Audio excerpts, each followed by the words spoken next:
Okay everyone, I'm here for my review of the 1992 Royal Rumble. This is the 5th video in my Royal Rumble review series. This is one of the greatest Royal Rumbles of all time.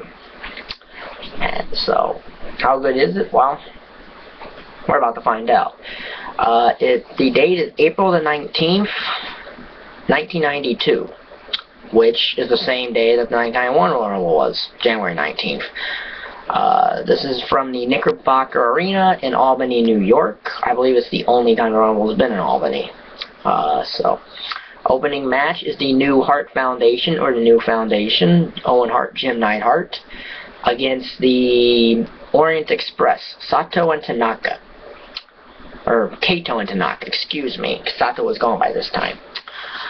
This is a very good match. A lot like the Rockers and the Orient Express from the 1991 Royal Rumble, which was a 4-star match. This is a 4-star match. And the New Foundation win. And of course, didn't go nowhere because Neidhart left shortly after this, and then Owen went on a small single run and was put with Coco Beware to form the High Energy Tag Team. But this is a very good opening match. So that's 2 straight Rumbles with a very good tag team opener. So this Rumble's off to a good start. Then we have the Intercontinental Championship match between the Mountie and Roddy Piper. This is a 3-star match, meaning average. Not Piper's best, but then again, Piper in terms of wrestling skill wasn't the best. However, he did get a chance to showcase that at WrestleMania 8 about how good he actually can be. Could be. But Piper wins with the sleeper, wins the Intercontinental title, which is the only title that he had ever held up to in the WWE until 2006. So, but again, it's a 3-star match. It's actually the worst match on here, and it's 3 stars. So, yeah. So then we have another tag match. It's the Beverly Brothers versus the Bushwhackers. This is a good match. The Bushwhackers, you know, they were a comedy team, were capable of giving very good matches. This is one of those matches.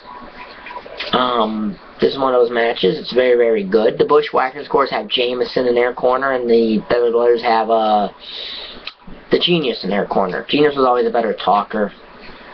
Lanny Papa is one of those guys that unfortunately is overshadowed by his dad and his brother. So, yeah. But the Beverly Brothers win in a very good 4-star tag match. Probably one of the Bushwhackers' best matches here. But the Bushwhackers get the revenge in the end when they get to beat up the Genius. So that's all well and good. So then we get of course, then it's the tag title match. But there's an interview with the Legion of Doom, and of course they do their traditional shouty stuff where they shout, like most people in this era were doing. But then we get the tag title match. Legion of Doom versus Natural Disasters. Good match here. Very good. In terms of selling, it's probably the best stuff the Legion of Doom do, because they're notoriously known for not selling anything. But this is a very good match. Natural Disasters win by countout, meaning they don't win the title. Now, if you follow wrestling any, you can probably come to the conclusion that in a championship match ending by a counter DQ, meaning not decisive finish, that logically the feud continues. And for some reason, I've always believed that the WWE probably was going to do the Legion of Doom vs. Natural Disasters at WrestleMania, but something came up, and that did not happen. In fact, the Legion of Doom dropped the tag titles, I believe, on some random main event show in February or something in '92. I could be wrong, though. But it's a 4-star match. And then we get the 1992 Royal Rumble match, which was the first time the Royal Rumble was actually for something other than just you beat 29 guys whoop-de-doodles. In this case, it was for the Undisputed World Wrestling Federation Championship. Backstory on this is very simple. The backstory here is very simple. At Survivor Series 1991, The Undertaker had defeated Hulk Hogan via Tombstone Piledriver on a steel chair to win the WWF Championship. He would hold the title for 6 days and lose it to Hogan at the Tuesday in Texas pay-per-view, which, if you're unfamiliar with that pay-per-view, it's a one-time thing. It was originally a house show that they wanted to promote and made a pay-per-view out of. that they use in 1991 Survivor Series to promote. I will get to that when I get to Survivor Series reviews. Yay.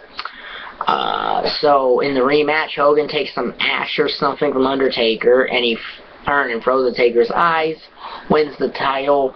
Jack Tunney, president of the WWF, saw this at the time, and then he stripped Hogan of the title and said that the winner of the Royal Rumble would become the undisputed WWF champion. And this is probably the greatest Royal Rumble match for quite a while. It starts with the British Bulldog and Ted DiBiase as 1 and 2. And the Bulldog only Ted DiBiase as the first 2-minute period, and before the first 2-minute period, which, by the way, I prefer 90 seconds just because I think 2 minutes is a tad bit long. And I think a minute, like in 95, which I'll get to, was way too short. But Ric Flair enters at number 3, and Ric Flair's the Iron Man here. He lasts pretty much the entire... He didn't start it, but he entered like 2 minutes after it started, so it's pretty much the same. But, he lasted for, I believe the official time that WWE has is 57 minutes. I believe that's the official time that the WWE say. Keep in mind, these Royal Rumble times have always fluctuated. So, but, yeah, Flair lasts for 57 minutes. And they had to find a way to get Flair over to the WWE audience, because while most fans knew who Ric Flair was, there's always been people who only watched NWA/WCW and fans who only watched WWE. Very few actually watched both. So you had to introduce Ric Flair to the WWE audience to get him over with this. So you sent him early in the Royal Rumble, which is the best way to get anybody over with a WWE crowd. Send him early in the Rumble, have him go a long time, and all that. Flair ends up getting a few eliminations, not many. Sid Justice actually had the elimination record here with 5. As Sid Justice would eliminate Sergeant Slaughter, the Warlord, Roddy Piper, Rick Martel, and Hulk Hogan. And if you count the fact that he almost had Savage till Flair need him in the back, Savage, but I don't know if they officially count that.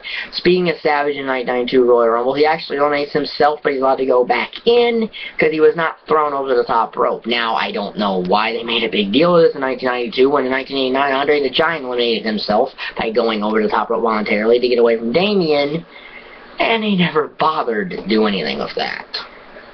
So this is one of those weird fluctuating rules. But the final 4 in this Rumble are Savage, Sid Justice, Ric Flair, and Hulk Hogan. Justice has Savage in trouble, and then Flair needs him in the back. Savage falls to the floor, gets eliminated. Comes down to Hogan, Justice, and Flair. Hogan's working on trying to eliminate Flair. Justice comes from behind, dumps Hogan out. And Hogan doesn't take it too kindly.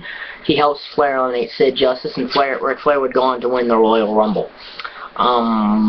Hogan seemed to do this when he got eliminated from the Royal Rumble. He does it in 89 too. He kind of acts like a sore loser. I mean, it's every man for himself, so logically your friend's probably going to have a chance to eliminate you, especially if you're 1 of 3 left to become the champion. You're probably going to get something like that happening.